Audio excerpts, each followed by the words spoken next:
Mary Brown. Welcome to Take 30. This afternoon on Take 30, we visit James Hill, one of Canada's top illustrators. And the Royal Canadian Air Force's lone female voice, Lou Bourgoy, shares some of her unique wit and humor with Nadine.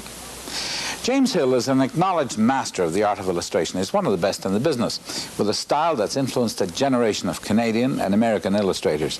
But even though he's often considered the dean of Canadian illustrators, he's virtually unknown in this country. We visited with him at his studio.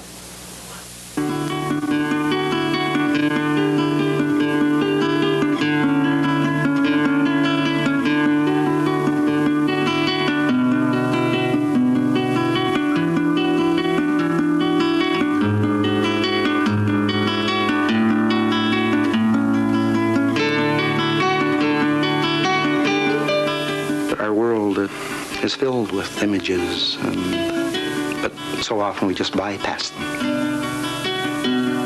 The job of illustration is to capture you and to capture your imagination and perhaps expand your own observations of things, hopefully, I don't know. I love illustration as much today as I have always done, which I got into at a very young age, or relatively young. It was a working class family. We didn't go to galleries or anything like that. And so that all my influences were from magazines.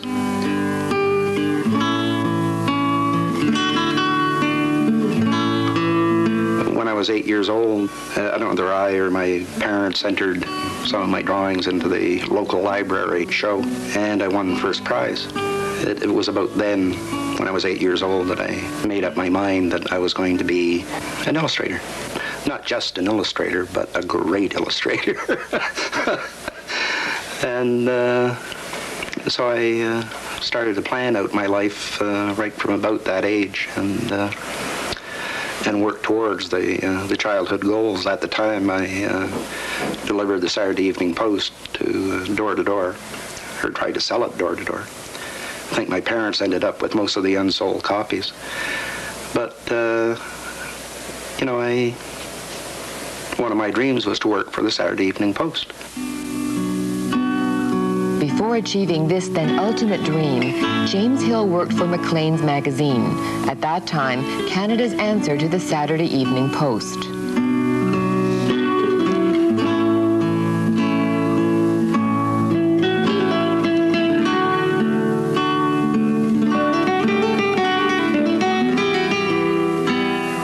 I started working for Maclean's when I was about 20, 21.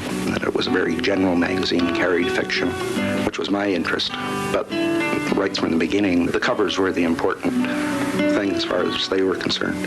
So they had me doing covers, which I enjoyed to some extent because it gave me the opportunity to see quite a lot of Canada looking for cover material. Well, the first one I ever did, the one that I suppose launched me on that career, it was a father painting a sleigh under a shed attached to a barn with two children looking on. Now, it did have, that human interest appeal, and this gave me the opportunity to do something, more realistic or more having to do with reality and everything. Any painting, you want to do something that is satisfying and fulfilling for yourself, but you also want it to have public appeal. I mean, you want to reach people, share with them, some of your observations. It's an interpretive role that you play.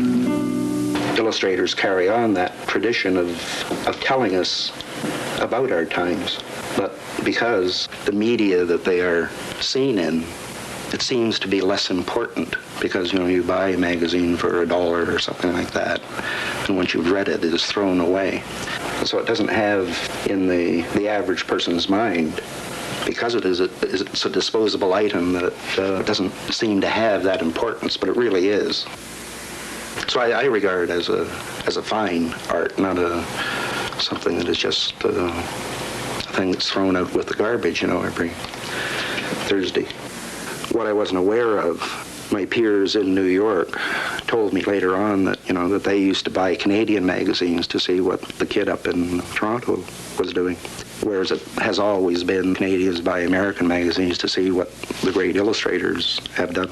Even at that time, I apparently was influencing American illustrators. And that was very satisfying to know that you've had an influence on other artists. You just do what you have to do and what seems right. Everyone starts out being influenced by other artists. But it's that search for your own self that hopefully develops.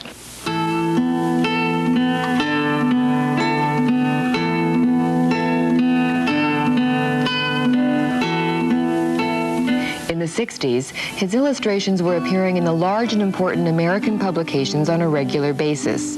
The Saturday Evening Post, McCall's, and Look magazine. And James Hill became the golden boy on the New York art scene. His reputation as a top illustrator was established. As a result, he won numerous awards. The New York Society of Illustrators twice presented him with a gold medal. He's won countless directors' awards, and the Society of American Artists named him Artist of the Year in 1966.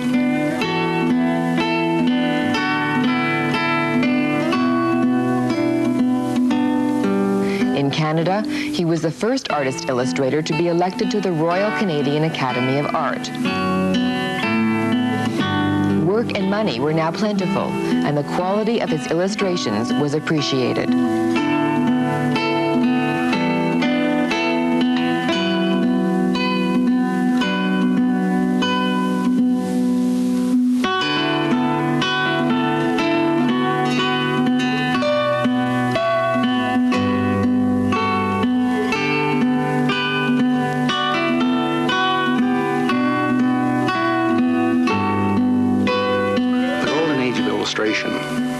Actually started in about 1930 when they were able to reproduce artwork in full color.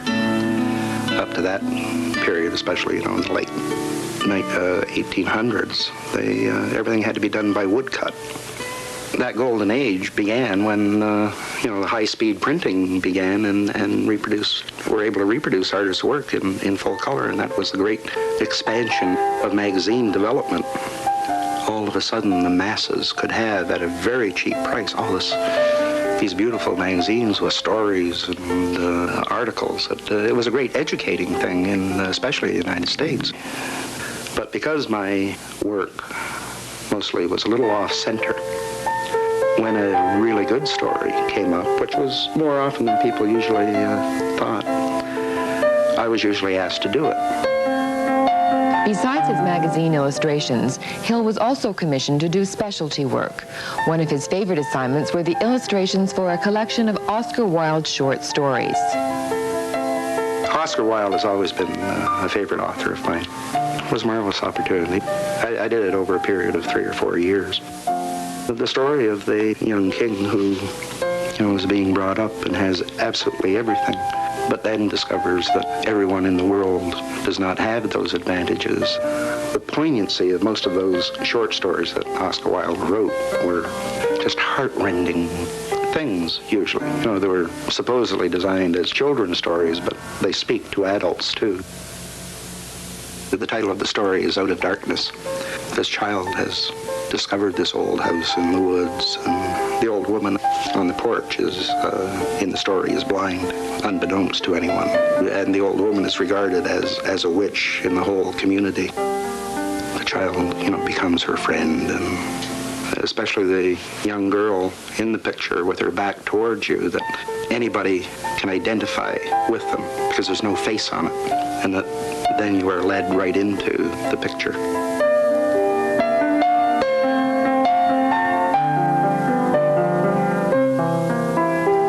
By the end of the 60s, the golden age of magazine illustrations ended. Most magazines had been taken over by large corporations, and almost overnight, the magazines slashed their budgets and illustration fees were cut in half.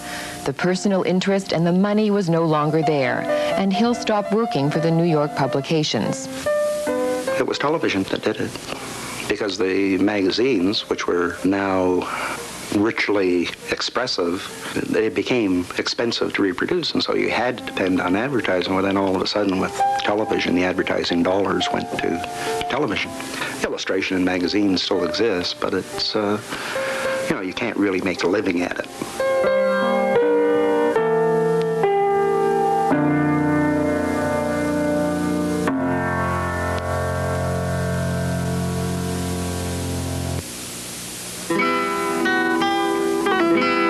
The Charjek series came up when a particular art director, Terry Isles, who was asked me to help create a series for Charjeks that would reflect that kind of nostalgic look at life.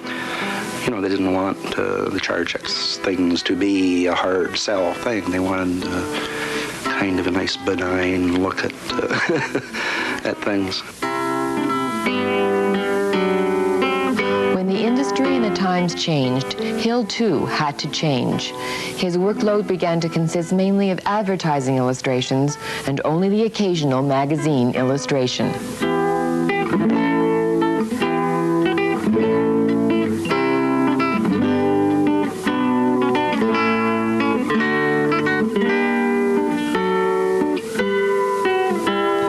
This is a plate, collector's plate, porcelain, or will be, one of a series of 4 or 5 that hasn't been determined yet, for Christian Bell porcelain. And collectors buy them. This has to do with the men of the sea around the turn of the century. And sailing boats were still in use. And this particular one is a doryman on the Grand Banks.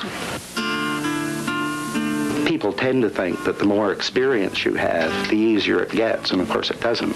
It gets more difficult because you discover what you don't know more and more and more.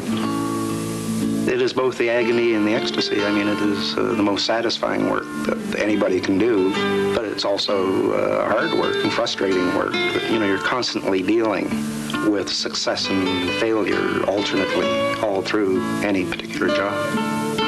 Every piece starts out seemingly easy, and it's only with the development where the job starts to take over you. You start to control it, but then it ends up controlling you. Quite often, clients will come and see a piece and, oh, terrific, and they're ready to take it away. But I'll say no, it's until it speaks back to you and it says, I am finished, then that's the process you have to go through. Yeah, it is perfectionism, I suppose, to a degree that I don't think a lot of people care about, but it's the only way I can work, and I'll do and redo until the painting is said, I am done. Not me telling it or the client saying that it's done. It goes on and on.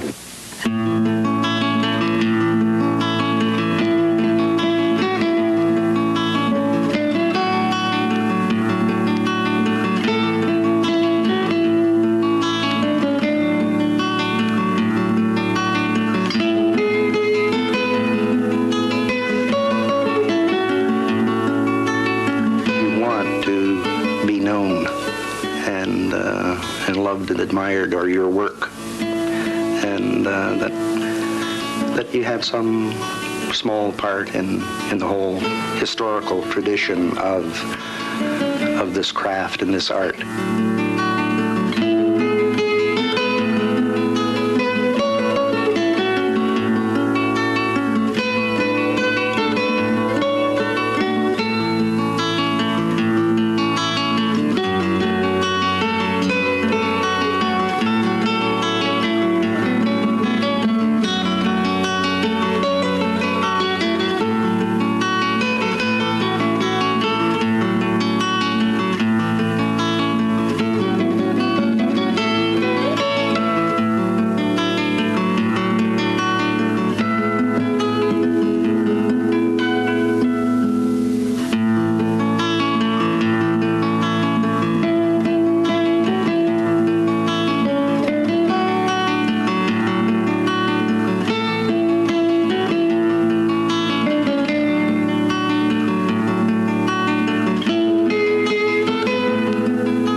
Hill.